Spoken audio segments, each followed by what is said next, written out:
Student, capital budgeting part 8 में आज हम सेकंड मेथड और थर्ड मेथड देखेंगे मॉडर्न मेथड्स के। यानी मॉडर्न मेथड का कैपिटल बजटिंग में हमने 2 पार्ट्स में डिवाइड किए थे उसके मेथड्स को। फर्स्ट मेथड था ट्रेडिशनल मेथड और सेकंड हमारा कौन सा मेथड था, मॉडर्न मेथड्स या फिर डिस्काउंटेड मेथड।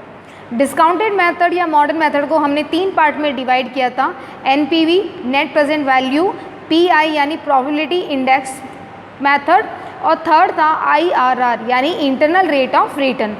ये प्रीवियस वीडियो में हमने एनपीवी मेथड को डिस्कस कर लिया था। अब हम देखेंगे पीआई यानी प्रोबेबिलिटी इंडेक्स मेथड।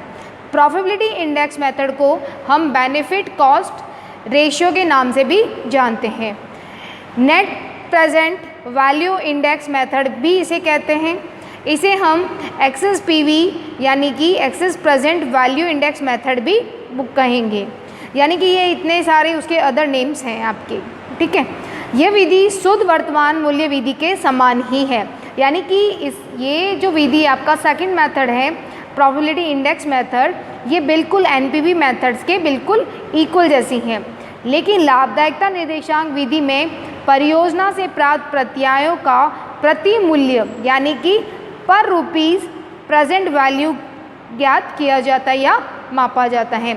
यहाँ पे हम किसकी बात करेंगे, पर यानी पर रुपीज़ का प्रेजेंट वैल्यू कैलकुलेट करेंगे। देखिए ये विधि जो है उनका हम कह सकते हैं कि एनपीवी जो मेथड था उसमें उन परियोजनाओं का मूल्यांकन नहीं किया गया था जिनकी इनिशियल कॉस्ट बहुत ज़्यादा हायर थी। यानी कि हम बात करें कि जिसमें इनिशियल कॉस्ट ज़्यादा होती है, प्रारंभिक जिसे कहते हैं प्रारंभिक लागत अगर ज़्यादा है, उन परियोजनाओं पे अधिक फोकस या अधिक अंतर नहीं कर पाई थी एनपीवी मेथड। इसीलिए एक नए मेथड का कह सकते हैं उद्गम हुआ। वो मेथड कौन सा था, प्रोबेबिलिटी इंडेक्स मेथड, राइट। इसका फॉर्मूला है आपका प्रोबेबिलिटी इंडेक्स का present value of cash in flow upon present value of cash outflow. यानी कि अभी तक हम जो कैश इन फ्लो निकाल रहे थे एनपीवी में, उसको हमें ऊपर की तरफ और नीचे कौन सा आएगा, present value of cash outflow यानी कि जो इन्वेस्टमेंट कॉस्ट होता है उससे डिवाइड करना है। इसे हम ये कह सकते हैं कि एनपीवी की जो वैल्यू आती है, जो हम डिस्काउंट रेट से मल्टीप्लाई करके जो हमने प्रीवियस वीडियो में निकाला था, उसी तरह से एनपीवी की वैल्यू निकालते हैं। यहाँ पे वही अमाउंट आएगी और नेक्स्ट नीचे क्या आ जाएगा, जो हमारा इन्वेस्टमेंट या कॉस्ट है उसको डिवाइड कर देंगे। Are you clear. यानी कि हम कह सकते हैं कि प्रारंभिक लागतों में बहुत अधिक अंतर हो, उन प्रोजेक्ट पे फोकस न करके कौन सा मेथड, एनपीवी ने एनपीवी में प्रारंभिक लागतों में बहुत अधिक अंतर हो, उस प्रोजेक्ट पे फोकस नहीं किया था। इसीलिए एक नई विधि का जन्म हुआ जिसे लाभदायकता निर्देशांक या लाभ लागत अनुपात विधि कहते हैं। ये इसका फॉर्मूला है। हम इस फॉर्मूले को 2 तरीके से प्रेजेंट कर सकते हैं। इसको एक एग्जाम्पल से हम सॉल्व करेंगे। देखिए, अगर आपका प्रोबेबिलिटी इंडेक्स 1 आता है तो हम कह सकते हैं कि एनपीवी बराबर 0 यानी कि 0 के समान है, ठीक है। अगर आपका आंसर 1 से ज़्यादा आता है यानी कि आपका जो प्रोबेबिलिटी इंडेक्स है वो 1 से ज़्यादा आ रहा है, तो हम उस प्रोजेक्ट को एक्सेप्ट करेंगे और वो हमारे लिए पॉजिटिव रहेगा। अगर आपका आंसर जब डिवाइड करने के बाद में प्रोबेबिलिटी इंडेक्स 1 से कम आता है तो हम उस प्रोजेक्ट को नहीं सेलेक्ट करेंगे क्योंकि वो नेगेटिविटी बता रहा है, तो हम उसे रिजेक्ट कर देंगे। जैसे फॉर एग्जांपल देखते हैं कि हमने एक एग्जांपल लिया, ए प्रोजेक्ट का present value of cash inflow है 32,428 और कैश आउटफ्लो है 30,000। तो हमने अभी इसका फॉर्मूला लिखा था, क्या था इसका formula, present value of cash inflow upon present value of cash outflow. तो ये हमारा फॉर्मूला था। प्रेजेंट कैश इनफ्लो कितना दे रखा है, 32,428। तो ये हमने लिखा। आउटपुट आपका कितना दे रखा है, आपका कॉस्ट कह सकते हैं, इन्वेस्टमेंट कह सकते हैं, कितना है 30,000। डिवाइड किया, आंसर क्या आ रहा है हमारा, प्रोबेबिलिटी इंडेक्स कितना आ रहा है, प्रोबेबिलिटी इंडेक्स हमारा आ रहा है 1.081। तो क्या हम इस प्रोजेक्ट को सेलेक्ट करेंगे, यस। क्योंकि हमारा आंसर 1 से ज़्यादा आ रहा है। क्या आ रहा है? Probability index. तो हम इस प्रोजेक्ट को सेलेक्ट करेंगे। लेकिन अगर इसमें 2 प्रोजेक्ट दे रखे हो, देखिए बी प्रोजेक्ट में दे रखा है कैश इनफ्लो दे रखा है आपका 42,929 और कैश आउटफ्लो कितना दे रखा है 40,000। तो वही फार्मूला अप्लाई करेंगे, PV cash inflow upon PV cash outflow. तो हमारा 42,929 डिवाइडेड 40,000, तो आंसर आ रहा हमारा 1.073। अगर आपको 2 प्रोजेक्ट दे रखे हैं और दोनों प्रोजेक्ट में से कोई एक सेलेक्ट करना है तो हम कौन से प्रोजेक्ट को सेलेक्ट करेंगे? ए को, क्योंकि इसका प्रोबेबिलिटी इंडेक्स ज़्यादा आ रहा है कंपैरिजन टू बी के। तो हम यहाँ आंसर में क्या करेंगे? अपने आंसर में एक नोट डाल देंगे और यहाँ लिख देंगे A project select because A is more than B, यानी का ए का जो प्रोबेबिलिटी इंडेक्स है वो ज़्यादा आ रहा है किसके कंपैरिजन में? बी के कंपैरिजन में। तो ये same as it is solution है प्रोबेबिलिटी इंडेक्स का, जिसमें आपको एनपीवी वैसे ही कैलकुलेट करनी है जैसे हमने प्रीवियस वीडियो में किया था कि कैश इन फ्लो को डिस्काउंट रेट से मल्टीप्लाई करते रहे और एंड में उसको क्या किया हमने? एनपीवी की टोटल की, वही टोटल यहाँ पे यूज़ होगी कैश इन फ्लो की। आउटफ्लो क्वेश्चन में दे रखा होगा और उसी को ही हमें यूज़ करना है। तो यहाँ हमारा आंसर प्रोबेबिलिटी इंडेक्स का ईजी वे से बिल्कुल निकल जाएगा। ओके, जो मेथड रहेगा IRR, जिसे कहते हैं internal rate of return method, जिसे शॉर्ट फॉर्म में क्या कहेंगे? IRR, यानी कि प्रत्याय की आंतरिक दर विधि, यानी आंतरिक प्रत्याय दर भी इसे बोल सकते हैं। इसे और बहुत से नाम से जानते हैं, जैसे discounted cash flow, time adjusted rate method, yield rate method, project return rate method, investors method, marginal efficiency of capital method, यानी कि इतने सारे नाम हैं किसके? IRR के। तो आपको ये सभी ध्यान रखना है, क्योंकि एग्जाम में calculation of discount cash flow आ जाए तो आपको वही कैलकुलेशन करना है जो IRR का कैलकुलेशन होगा, क्योंकि ये सभी उसके अदर्स नेम्स हैं, राइट। देखिए अभी तक हमने क्या किया कि हमें बिल्कुल NPV यानी नेट प्रेजेंट वैल्यू वाले मेथड्स में हमें गिवन थी, क्या गिवन थी? डिस्काउंट रेट, जैसे 10%, 12%, 15%, ये क्वेश्चन में गिवन था। लेकिन IRR में हमें यही डिस्काउंट रेट फाइंड करनी है, यानी IRR में हमें क्या कैलकुलेशन करके निकालना है? आपको अपनी रेट निकालनी है, ठीक है। चलिए देखिए, already given discount rate in NPV, यानी NPV मेथड में डिस्काउंट रेट गिवन होती हैं, but IRR method find the discount rate, और IRR मेथड का जो मेन ऑब्जेक्ट होता है डिस्काउंट रेट को फाइंड करना होता है। डिस्काउंट रेट ज्ञात नहीं है तो ऐसी स्थिति में भविष्य में प्राप्त होने वाली राशियों के वर्तमान मूल्य यानी प्रेजेंट वैल्यू, या हम कह सकते हैं प्रारंभिक विनियोग के बराबर करना होगा। यानी ध्यान रखिएगा, ये पॉइंट सबसे ज़्यादा इम्पोर्टेंट है IRR में, कि हम अपनी डिस्काउंट रेट की जो कैलकुलेशन करते हैं वो क्यों करते हैं? कि हम अपने प्रेजेंट वैल्यू और इनिशियल इन्वेस्टमेंट को इक्वल कर दें, यानी कि वो रेट फाइंड करनी है जो हमारे प्रेजेंट वैल्यू और इनिशियल इन्वेस्टमेंट को इक्वल कर दे। तो यानी कि शॉर्ट फॉर्म में हम इसे बिल्कुल 2 लाइन में याद कर सकते हैं कि IRR का मतलब क्या हो गया? Annual cash inflow present value equal to present investment value cost, यानी कि आपका जो कैश इनफ्लो है प्रेजेंट वैल्यू का वो किसके इक्वल है? इन्वेस्टमेंट के इक्वल है।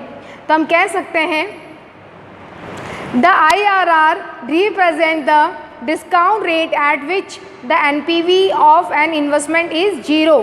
तो सिंपल सी बात है कि जब आपका NPV और आपका इन्वेस्टमेंट इक्वल हो जाएगा तो क्या हो जाएगा? हमारी वो रेट जो है हमें फाइंड करनी है वो हमें पता चल जाएगी। यानी आपको वो रेट कैलकुलेट करनी है जिसमें NPV और इन्वेस्टमेंट दोनों बराबर आ जाए। क्लियर है आपको? देखिए सिंपल सा है कि IRR रिप्रेजेंट, यानी IRR हमें बता रही है कि द डिस्काउंट रेट एट विच, जहाँ वो डिस्काउंट रेट जहाँ पे NPV और इन्वेस्टमेंट दोनों आपस में बराबर हो जाए और आंसर क्या आ जाए? 0। तो हमें वो रेट फाइंड करनी है। तो हमें जो इम्पॉर्टेंट चीज़ है वो ये याद रखनी है कि एनपीवी में डिस्काउंट रेट गिवन थी क्वेश्चंस में, बट आईआरआर में हमें डिस्काउंट रेट कैलकुलेट करनी है। और वो डिस्काउंट रेट क्या होती है? वो डिस्काउंट रेट वो चीज़ बता रही है आपको कि जहां आपका कैश इन फ्लो आपके इन्वेस्टमेंट के इक्वल हो रहा है। तो हमारी वही रेट इसमें कैलकुलेट होके आएगी जहाँ पे हमारा कैश इन फ्लो अगर 2000 है और आपका इन्वेस्टमेंट 4000 है, तो आप जब रेट से कैलकुलेट करोगे तो आपकी जो कैश इन फ्लो है वो 4000 के बराबर आके इन्वेस्टमेंट के वो रेट फाइंड हो जाएगी। Are you clear? देखिए इसे मेथड को हम आगे ही देखते हैं। चलिए हम इस मेथड को कब एक्सेप्ट करेंगे? देखिए जब आपकी आईआरआर रेट जो आएगी वो आपकी डिस्काउंट रेट या हम कह सकते हैं कॉस्ट ऑफ कैपिटल रेट के ज़्यादा आए, यानी कि जो डिस्काउंट रेट की मैं बात कर रही हूँ उसे हम डिनोट कॉस्ट ऑफ कैपिटल यानी के से डिनोट भी कर सकते हैं, राइट। तो यानी कि जब आपका आईआरआर कॉस्ट ऑफ कैपिटल के से ज़्यादा आएगा तब हम इसे एक्सेप्ट कर लेंगे, और जब आपकी रेट जो आपने कैलकुलेट की है वो आपकी कॉस्ट रेट से भी डाउन आ रही है तब हम उसे रिजेक्ट कर देंगे। यानी कि सपोज दैट आपका आईआरआर आ रहा है 11.17 और आपका के है 10, तो क्या आप इसे करेंगे? बिल्कुल हम इसे सेलेक्ट करेंगे। क्यों एक्सेप्ट करेंगे? Because IRR is more then 2K। Clear है? रिजेक्ट कब करेंगे? जब आपका के 10% है और आईआरआर जो आपकी आ रही है वो आ रही है 9.5, तो हम इसे क्या करेंगे? रिजेक्ट कर देंगे, क्योंकि ये कॉस्ट ऑफ कैपिटल से भी कम आ रही है आपकी आईआरआर। क्लियर है आपको? देखिए आईआरआर का एग्ज़ाम की अगर दृष्टिकोण से देखें तो इसके दो तरह के मेथड हो सकते हैं कैलकुलेशन ऑफ आईआरआर। तो कैलकुलेशन ऑफ आईआरआर में आप देखिए, या तो आपके पास कैश इन फ्लो इक्वल राशि का होगा। इक्वल का मतलब है यानी कि 2005 ईयर्स तक 2000 कैश इन फ्लो आपको मिल रहा है, राइट, इक्वल। या फिर आपको होगा कि प्रतिवर्ष रोकड़ अंतर्वाह की राशि असमान हो, यानी जो कैश इन फ्लो अमाउंट जो आपको मिल रही है वो अनइक्वल हो। जैसे कि फर्स्ट ईयर में आपको 2000 मिल गया, सेकेंड ईयर में आपको 3000 है, 4 ईयर में आपको 4000 है। तो ये जो डिफरेंट कैश इन फ्लो है उसके लिए मेथड अलग है, और जब इक्वल होगा तो उसके लिए मेथड अलग है। तो देखिए क्या होगा, हमने एक एग्जाम्पल से इसको सॉल्व किया है। जैसे कॉस्ट दे रखा है 10,000, कॉस्ट कितना दे रखा है आपको? 10,000 का, राइट। और आपको जो एनुअल कैश इन फ्लो मिल रहा है वो आपको फर्स्ट ईयर मिल रहा है 2637.83, और यही आपको 5 ईयर्स तक एक जैसा समान मिल रहा है। क्लियर है? तो हम क्या करेंगे कि 10,000 कौन सा? इन्वेस्टमेंट का। कौन सा है? कॉस्ट। ठीक है, इसको हम इन्वेस्टमेंट भी बोलते हैं, कॉस्ट भी बोलते हैं, राइट। तो 10,000 को हमने यहाँ लिखा, डिवाइड किया। आपको एक ही लेना है क्योंकि ये कॉमन है। देखिए ये कॉमन है तो हमने लिखा एक ही, इसको एक बार ही लिखना है 2637.83, और आपका आंसर आ जाएगा 3.791। इसे हम क्या करेंगे, एक एन्युटी टेबल होगी जो आपकी बुक्स में गिवन होती है, उस एन्युटी टेबल से हम इसको चेक करेंगे। देखिए उस एन्युटी टेबल में हम देखेंगे कि हमारा क्या दे रखा था, ये टेबल आपकी गिवन होगी बुक में। 5 ईयर्स में देखेंगे कि 3.71 मुझे कहाँ मिल रहा है। ये 5 ईयर, ये मेरी एन्युटी टेबल है। ये 5 ईयर में मैंने यहाँ चेक कर रही हूँ कि 3.791 मुझे ये मिल रहा है यहाँ पे, और कौन सी रेट में मिल रहा है? ये मुझे मिल रहा है 10% की रेट में। तो मेरा आंसर आईआरआर कितना हो जाएगा? 10%, राइट।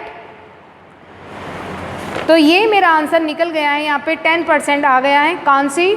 हमें एन्युटी टेबल में ये चेक करना है कि 5 ईयर्स में कौन सी, 5 ईयर्स में उस रेट में कौन सा 10%, मतलब किस रेट, ये जो आप रेट है ये कहाँ मिल रही है, कौन सी रेट के आगे मिल रही है। तो हम ये अब देखेंगे तो हमें कौन सी मिली है? 10%, जो मैंने अभी आपको बुक से दिखाया है। Are you clear? चलिए सेकंड में क्या होगा कि जब आपका कैश इन फ्लो अनइक्वल है, अनइक्वल होगा तो हमें एक फार्मूला यूज़ करना होगा। मोस्ट ऑफ एग्जाम में यही क्वेश्चंस आते हैं और बहुत इंपॉर्टेंट है। इसका फार्मूला है IRR is equal to A plus PVA minus C। PVA जो हमने ऊपर लिखा वही है, PVA माइनस PVB और ब्रैकेट लगाकर B माइनस A। अब ये क्या फार्मूला है देखिए, PVA जो हमने यहाँ लिखा उसका मतलब होता है present value of cash inflow with lower rate, यानी कि जो प्रेजेंट रेट आपने निकाली है, प्रेजेंट वैल्यू, वो आपने कम रेट से निकाली। PVB यानी B का मतलब हो गया present value of cash inflow with higher rate, यानी कि जो प्रेजेंट वैल्यू आपने हायर रेट से निकाली है। A means lower rate, simple है कि मैंने यहाँ पे जो प्रेजेंट वैल्यू लोअर रेट लिखा, तो A का मतलब क्या हो गया लोअर रेट, और B का मतलब क्या हो गया हायर रेट, और C का मतलब हो गया इन्वेस्टमेंट या कॉस्ट, जिसे हमने C को डिनोट भी किया था पे बैक पीरियड में, C/R लिखा था, राइट। तो ये फॉर्मूला होगा। देखिए इस फॉर्मूले के अकॉर्डिंग आपको ये तो क्लियर होगा कि हमें दो रेट का यूज़ करना है, एक लोअर रेट एक higher rate. Lower rate means suppose that मानते 10%, तो हायर रेट तो 10% से ज़्यादा होगी, सपोज दैट 12%, तो ये मेरे लिए क्या हो गई लोअर रेट, ये मेरे लिए क्या हो गई हायर रेट। क्लियर है आपको? इसको हम एक एग्जाम्पल से सॉल्व कर रहे हैं। देखिए एग्जाम्पल से हम इसे सॉल्व करेंगे। देखिए बी पार्ट को हम सॉल्व कर रहे हैं जिसमें आपका अनइक्वल दे रखा है कैश इन फ्लो, ठीक है। तो देखिए इसमें क्या होगा,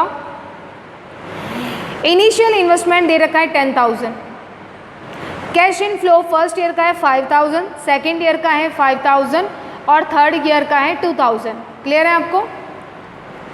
इसी के साथ में हमने यहाँ पे क्या निकाला, एवरेज कैश इन फ्लो निकालना है। 5,000, 5,000, 3,000 को तीनों को ऐड किया, कैश इन फ्लो को डिवाइड किया 3 से। 3 से क्यों किया? क्योंकि 3 साल का ही दे रखा है। निकालने पर आंसर क्या आ रहा है 4,000। क्लियर है आपको? Divide the initial investment by the average cash in flow. अब हम 10,000 लिखेंगे। 10,000 कौन सा, जो हमारा इन्वेस्टमेंट दे रखा है क्वेश्चन में initial investment. 4,000 average cash in flow जो अभी हमने निकाला, कैश इन फ्लो को ऐड किया। यहाँ पे कुछ नहीं दे रखा है कि आफ्टर टैक्स बिफोर डेप्रिसिएशन, तो हमें वही डायरेक्ट यूज़ करना है, बस एवरेज कल निकाल के।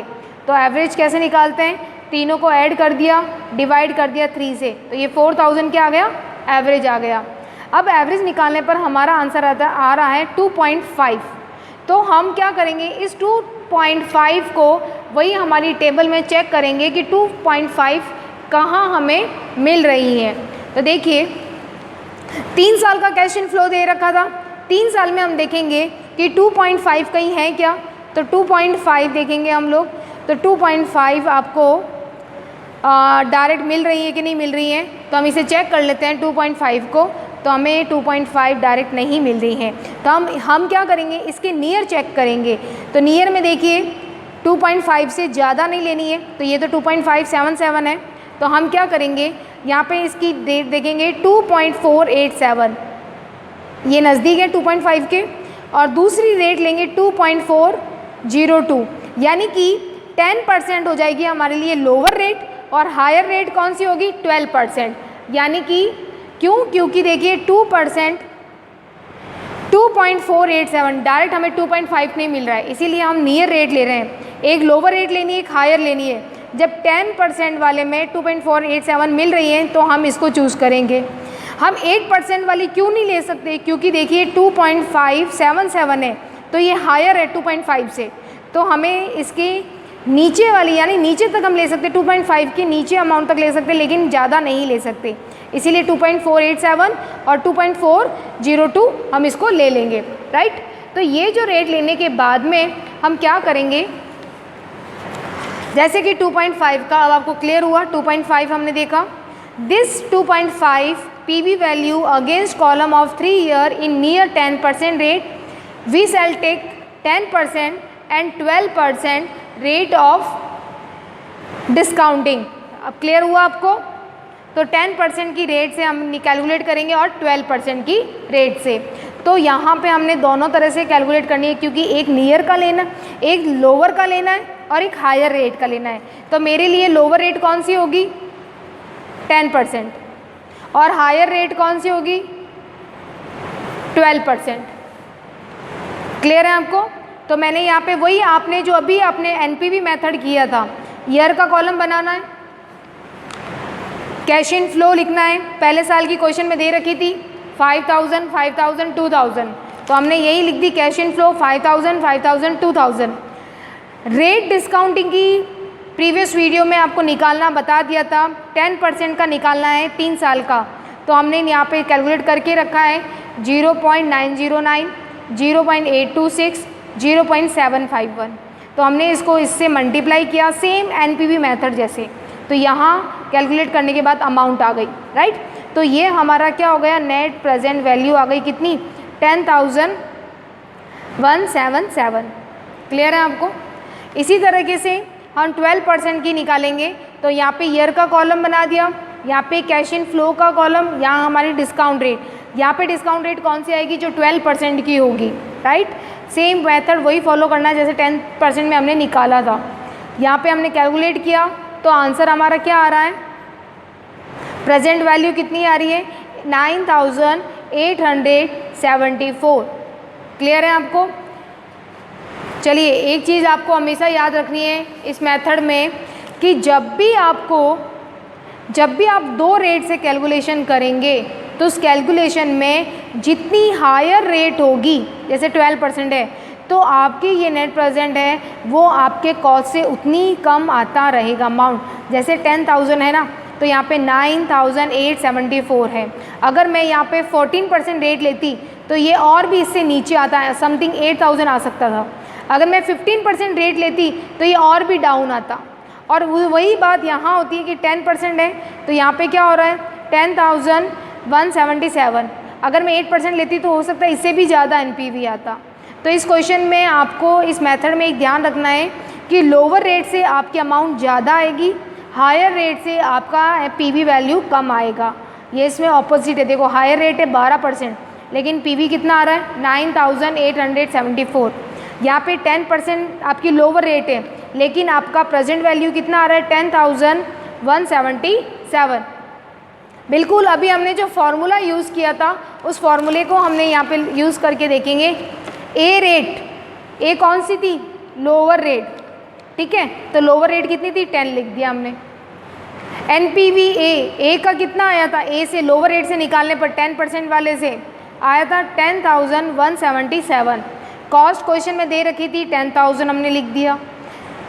पीवीए यानी वही ऊपर वाला 10,177 माइनस पीवीबी, बी का कितना आया था 9,874, और यहाँ पे बी कौन सी होगी, हायर रेट, और ए कौन सा है हमारा लोअर रेट। तो बस 12 और 10 ही लिया था हमने। सॉल्व करेंगे इसको, यहाँ पे 10, यहाँ पे माइनस करने पे 177, डिवाइड हो जाएगा 303, मल्टीप्लाई 12 में से आपके 10 जाएंगी 2, और यहाँ पे इसको सॉल्व करने के बाद में डिवाइड करके मल्टीप्लाई 2 करने के बाद में आ रहा हमारा 1.17, 10 में इसको ऐड कर देंगे, यानी आपका आंसर कितना आ रहा है, यानी आपका आंसर जो ये आएगा IRR का, ये आपने जो लोअर रेट ली और जो हायर रेट ली, यानी कि जो हायर रेट ली यानी लोअर रेट और हायर रेट के बीच में ही रेट आपकी आएगी। लोअर रेट कितनी थी 10%, हायर रेट कितनी थी 12%। तो इससे आप आंसर चेक कर सकते हैं कि आपका जो IRR रेट आएगा वो इन दोनों रेट के मिड पॉइंट आएगा, यानी 11.17%। तो हम कह सकते हैं कि 11.17% वो रेट है जो हमारी आपकी कह सकते हैं NPV यानी नेट प्रेजेंट वैल्यू और कॉस्ट को इक्वल करती है, जो कि हमने पहले आपको बताया था लिख के कि IRR रेट क्या होती है, वो रेट होती है जो NPV और कॉस्ट को इक्वल कर देती है। आपको मैंने इस चैप्टर में एक एन्युटी टेबल बताई थी। एन्युटी टेबल का मतलब क्या, देखिए आपने अभी मैंने एन्युटी टेबल की बात की थी कि एन्युटी टेबल हम चेक कर रहे थे, देख रहे थे। आपकी बुक में चैप्टर के पीछे 2 टेबल बनी हुई है, एक है प्रेजेंट वैल्यू 1 रुपये के हिसाब से दे रखी है, यानी डिस्काउंट रेट। आप चाहें तो अपने क्या कर सकते हैं, यहाँ क्वेश्चन सॉल्व करते समय आप देख सकते हैं कि 4%, 6%, 8, 10%, 20, 22, 24, 25 इन सब की रेट की डिस्काउंट रेट दे रखी है ईयर के अकॉर्डिंग।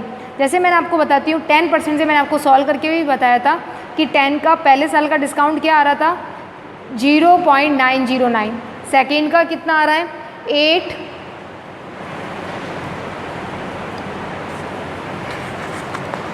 सेकंड का कितना आ रहा है आपका, देखिए 10% की बात करते हैं क्योंकि 10% में हमने सॉल्यूशन करके देखा था।